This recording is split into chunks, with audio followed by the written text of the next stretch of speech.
আমি সোশ্যাল মিডিয়াতে দেখেছি চাঁদপুরের ডিসি সাহেবের আছে কেউ জানি না, একটা কমিউনিটি লিডারদের সাথে বসে একটা বিষয় ফয়সালা করতে একটা ভিডিও দেখেছি।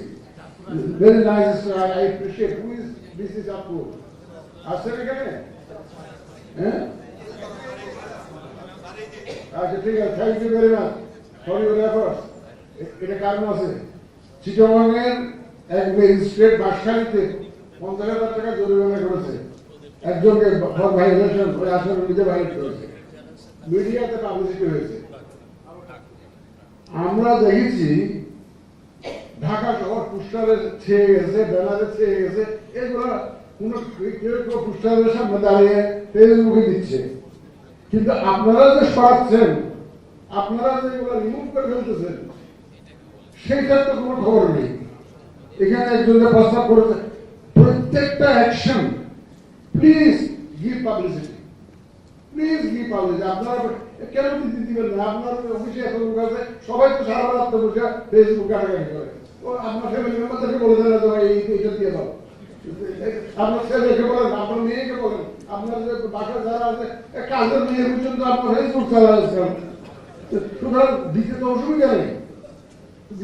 সুতরাং আপনারা যে কাজটা করছেন এটা শুদ্ধ পাবলিসাইজ, তাইলে আমরা ওইটা আপসেট হয়ে যাবে। আমরা এখন দেখছি পোস্টারে চেয়ে গেছে, ব্যানারে চেয়ে গেছে, রিমুভ হয়ে গেছে, এটা আমরা দেখছি।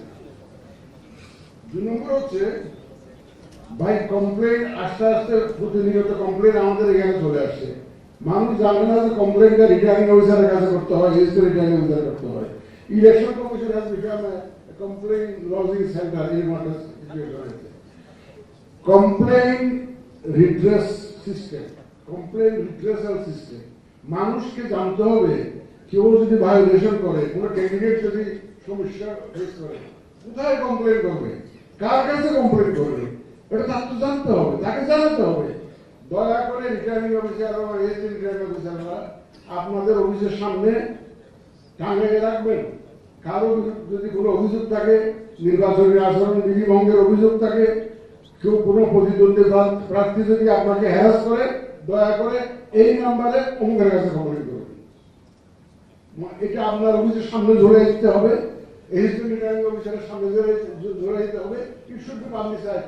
People must know where to lodge the complain. আমি যদি কোথায় অফিসে গিয়ে জিজ্ঞেস করি যে কার কাছে কমপ্লেন করবো, এটা কার কাছে করতে হবে, এটা কার কাছে করতে হবে, কোথায় সাধারণ মানুষ এটা কোথায় আপনার ম্যাজিস্ট্রেট সাহেবকে খুঁজবে, ইলেকট্রাল ইনকোয়ারি কমিটিকে খুঁজবে, এটা হবে না।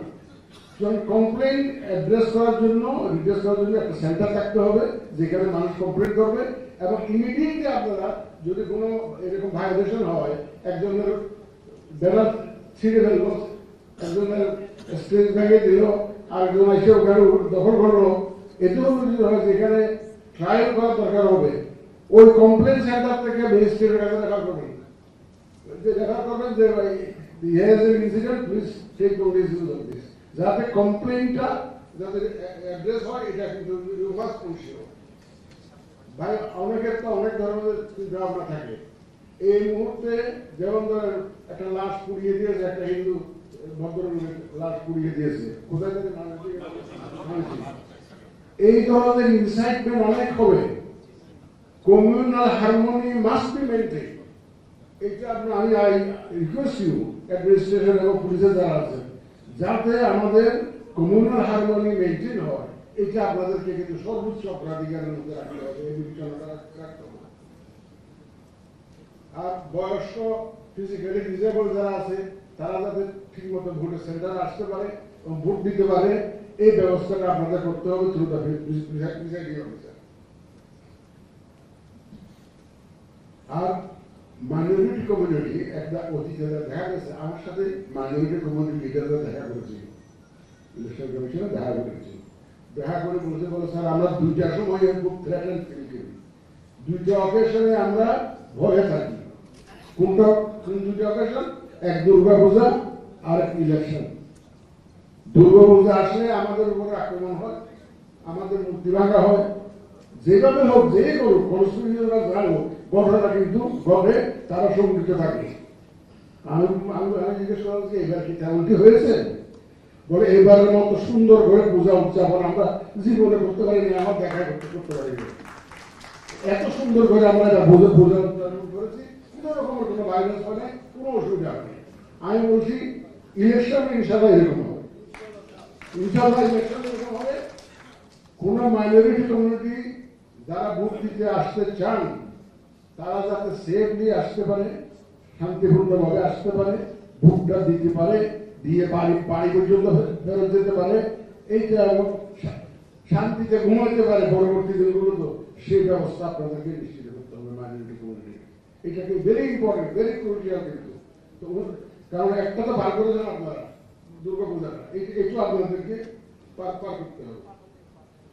সিলেটের ডিসিশনটা আসছেন না, সেদিন এক সিলেটের এক পটেনশিয়াল ক্যান্ডিডেট আসা অভিযোগ করলেন, এটা সিলেট 2 আসলে বর্ডার এরিয়া। উনি বললেন যে এলাকার বলে যে ওই সেন্টারের দূরত্ব মানুষকে একটা ভোট দিতে গেলে 4 কিলোমিটার হেঁটে যেতে হবে।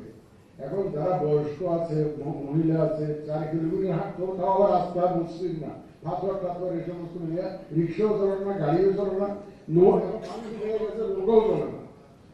এখন দয়া করে একটু দেখেন যদি ভোটের সেন্টারটা যদি অন্তত জনবসতির কাছে আনা যায় কিনা, একটু দয়া করে দেখেন। আপনি গো অ্যান্ড ফিজিক্যালি ভেরিফাই, তাহলে অন্তত মানুষ আশ্বস্ত ফিল করবে। সিলেটের ডিসিশন তো শোনা আছে, খুব সরবার না, খুব শোনা আছে, যেখানে সেখানে একটা খবর হয়ে যায়। আমি শুনি সুতরাং ভালো, আমি চাই যে এখানেও খবর হোক যে আপনি সেন্টারের জন্য প্রপার অ্যাকশন নিয়েছেন, মানুষের ভোট দেওয়ার ব্যবস্থা করেছেন।